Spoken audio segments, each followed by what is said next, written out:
பார்த்திபனுக்கு எனக்கு ரொம்ப ஆரம்பத்துலேருந்தே ரொம்ப ரொம்ப அதிபுத்திசாலி, நல்ல சிறந்த எழுத்தாளர், நல்ல நகைச்சுவையாக பேசக்கூடியவர். ஆனால் அந்த நகைச்சுவை என்பது அது பூமராங் மாதிரி.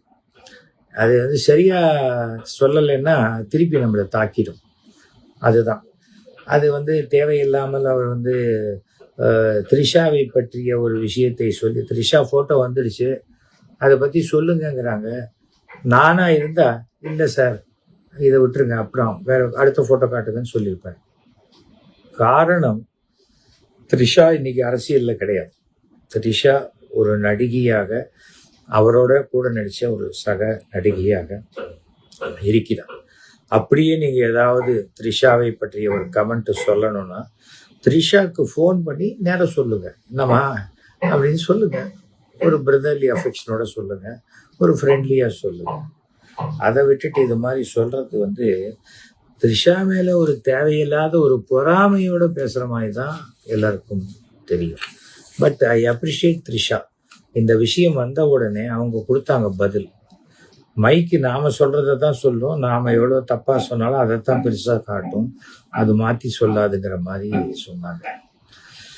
அதுக்கு வந்து எனக்கு ஒரே ஒரு விஷயம்தான் இதுல நடந்து போச்சு, தப்பு நடந்து போச்சு, நம்ம தப்பா பேசிட்டோங்கிறத பார்த்திபன் உணர்ந்துட்டார். அது நல்ல விஷயம். ஆனால் நான் என்னை வருத்தத்தை தெரிவிக்கிறேன்னு சொல்லக்கூடாது. தமிழ் படித்த எல்லாருக்குமே வருத்தம் வேற, மன்னிப்பு வேற. இப்போ இவர் பேசுறதுனால த்ரிஷா வருத்தப்படுறாங்க. அப்போ பார்த்திபன் என்ன பண்ணணும்? நீங்க வருத்தப்படுறதுக்கு நான் காரணமாயிட்டேன், என்னை மன்னிச்சிடுங்கன்னு சொல்லணும். நானும் வருத்தப்படுறேன் அப்படின்னா என்ன அர்த்தம்?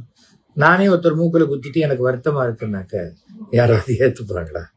அது என்னன்னு சொன்னா, நம்ம தன்மானம் தடுக்குது. மன்னிப்பு கேட்ட ஐயோ நம்ம சின்னதாயிடும்.